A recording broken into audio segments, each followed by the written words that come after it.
Have you ever noticed or realized that society has normalized our suffering? Since we started having periods, some of them are painful. And what do young girls do? They look to their moms, who their moms look to their grandmas, and they all had painful periods and they just sucked it up. And so what do they tell the little girl starting her period? You just got to suck it up. Get a heating pad, take some Motrin. And even throughout my career, when women would come in with heavy periods or they're laying in their office floor in the fetal position until their medicine kicks in, I'm looking at them like, oh my gosh, why are we putting up with this? And you know why?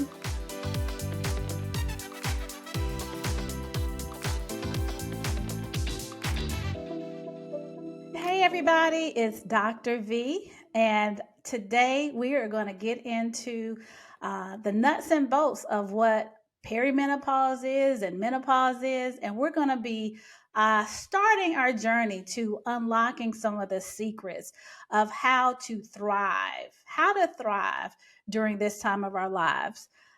I will just say, if you're listening to this, you might, and well, let me say, if you're listening to this and you are in your 40s or 50s, you probably have had a discussion with women complaining about menopause. And I would just like for you to picture a world where it's not an issue, it's another transition. And actually, we look at it as a good thing. One thing I say about menopause is if you live long enough to go through it, you are blessed. You are alive. And so we don't necessarily want to look at this as a bad time, and you stop having your periods. Ladies, most of us have been having our periods since we were 11 and 12, and now it stops and we never have it again. So there are some good things. There are some good things. I want to pose a question to you. Have you ever noticed or realized that society has normalized our suffering? Society has normalized our pain. That there are things that happen to our bodies and say, that's just the way it is. You got to suffer through it. I know. Think about that. Since we've started having periods, some of them are painful. And what do young girls do? They look to their moms, who their moms look to their grandmas, and they all had painful periods and they just sucked it up. And so what do they tell the little girl starting her period? You just got to suck it up. Get a heating pad, take some Motrin. But this is just the way it is. Perimenopause. You're going to be crazy for a few years, and your sex life's going to go down, and you're going to be having all these hot flashes, and you're going to be moody. And that's just the way it is. There's nothing you can do. It's just a normal part of life. And so I want to put an end to that. And even throughout my career as an OBGYN, 20 years, I have always said, you don't have to live this way. When women would come in with heavy periods and, they're bleeding through their clothes, they're taking a change of clothes everywhere, or they're laying in their office floor in the fetal position until their medicine kicks in. True story. True story. I'm looking at them like, oh my gosh, why are we putting up with this? And you know why? Because we just have been told this is the way it is. And so you don't have to live this way. Tell your granddaughters, your daughters, your friends, tell everybody that if you are in pain and if your life is altered, there's always a solution to make it better. There's always a solution. And we owe it to you to help you figure that out. And so part of what I'm doing is helping us figure that out. So, first things first, this is a basic discussion about perimenopause versus menopause. And people actually have asked me, what's the difference? And so we're going to talk about that today. And we're going to break it down and make it simple, and you are going to remember it and not have any questions after you listen to this episode. All right, let's get into it. So, what is perimenopause and menopause? To answer that question, we got to go back to the beginning. This is another thing that I've noticed, that we're never taught what's going on with our body, and we don't know our anatomy. Y'all, one of my pet peeves is to call the vulva the vagina. Like, people call the whole thing, the whole female reproductive system, their vagina. Can't stand that. But Dr. V is here to educate. No judgment, ladies. When you know better, you do better. Thank you, Maya Angelou. So I first want to say the outside that you look at, the outside that you shave, that you can touch and feel, that is the vulva. The vagina is this long muscular tube that things go into. So it can be a tampon, it can be a penis. There are things that come out through the vagina. It's a passageway, like a baby, like menstrual blood. All right. That's what the vagina does. It's an amazing organ. And I don't have time to geek out and tell you guys about it, but I mean, it like has all these little ridges like an accordion and it expands. It's very cool. All right. So the vagina, it doesn't have a door at the back, right? It's closed off. So sometimes people have said, if I put something in my vagina, it's going to go into my abdomen. No, it's closed off because what's at the end of the vagina? It's the cervix, which is the opening to the uterus. That's the part of your body that dilates and lets the baby through. All right. And that's what we do a pap smear on because of cervical cancer. All right. I digress. I'm trying to get to the ovaries. See, I'm working my way up. I'm working my way up through the reproductive tract. So let me speed it up. Uterus, that is where the baby grows. That is where our menstrual blood builds up on the second half of our menstrual cycle. In the event that you get pregnant, it has a nice, warm, fluffy place for the fertilized egg to go to and get blood supply and nutrients. Listen to me closely. We making it plain. The uterus does not make any hormones. The uterus does not make any hormones. The uterus just responds to what the ovaries tell it to do. That's it. So if you have a hysterectomy, it doesn't mean that you're going into perimenopause. Dr. V, you haven't even told us what perimenopause is. Okay, let me get to the ovaries. All right, fallopian tubes are branching off of the uterus. That's where the egg and sperm meet. Yes, egg and sperm meet in the fallopian tube. And if you go further, the eggs are in the ovaries. And there's a whole hormonal biochemical process that happens with your ovaries. So first, your brain is talking to your ovaries, and then your ovaries talk to your uterus and tell it what to do. But your ovaries also are producing other hormones that affect the rest of the body. Now, remember, this is a reproductive system. So we say it's producing sex hormones. So what it's producing is estrogen, testosterone, and progesterone. Very simply, that's its job. All right. Part of what our reproductive system does is it wants us to get pregnant. So those sex hormones can increase our desire for sex. Our estrogen can spike and that releases the egg. The progesterone goes up after the egg is released to keep the nice lining nice and fluffy and stable, waiting for the baby. And if there's no baby, that progesterone level goes down and we have a period. Okay. So those are the three major hormones that are produced by the egg. So, what is perimenopause?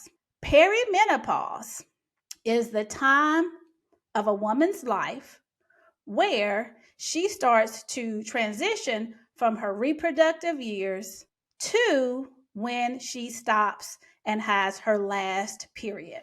Okay. We have our period average age of 12. From 12 to about our 40s, we can have babies. And it's different for everybody. I'm just generalizing. 12 to our 40s, we can have babies. At some point, the shop is ready to close. Nobody thinks it's a good idea for you to be having babies at 60. So the system has to shut down, right? And so what happens is our ovaries and the eggs inside they start to decline in function. They start to decline in function. Our body is so amazing that when our ovaries decline in function and they stop producing as much estrogen, testosterone, and progesterone, the body's like, okay, wait a minute, hold up. Y'all getting off track. I need some more estrogen. So the brain talks to the ovaries through a hormone called follicular stimulating hormone, FSH. This is the hormone that you might want to go in to your doctor and ask them to check to see if you're perimenopausal. FSH, follicular stimulating hormone. Think of it as a cheerleader with a big microphone. Hey, ovaries, what's going on down there? Let's get the game. Get in the game. I was a cheerleader, like middle school, high school. I love that analogy. So the brain is yelling to the ovaries, get back in the game. And the ovaries are like, okay, let's wake up. And then they start doing what they do.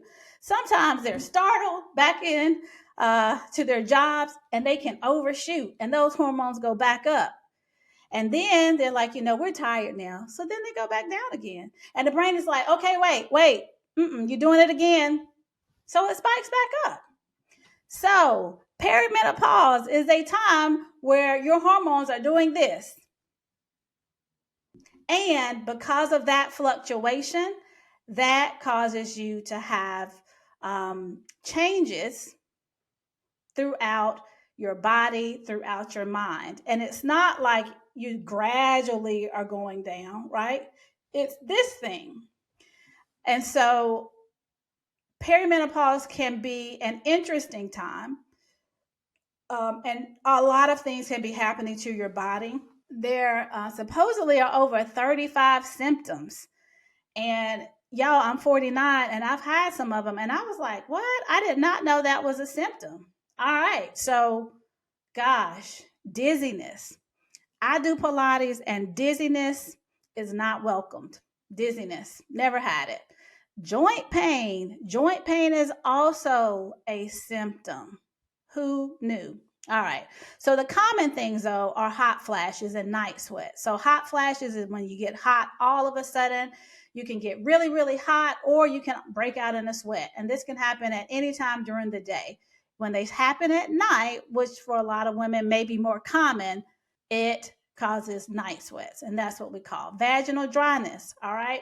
Again, the reproductive system is closing down. So as the hormones decline, our vagina loves estrogen. It needs estrogen. And so when we don't have estrogen, we can see some changes in our vagina, and it can, instead of those ridges that I talked about and the accordion, it can start to get smooth and dry. And it can, over time, it can close up, y'all. And so definitely we'll have some episodes talking about sex, because you actually using your vagina through perimenopause and menopause is going to be very, very helpful. All right. So hot flashes, you can have mood changes. You can have painful sex. Your sex drive can go down. Now that's a whole nother conversation because a lot of women do not have orgasm during sex. So their desire for sex is low to begin with because, let's just face it, they're not getting anything out of it except for some intimacy with their partner. I'm just keeping it plain. I won't say that you're not getting anything out of it, but you know what I mean.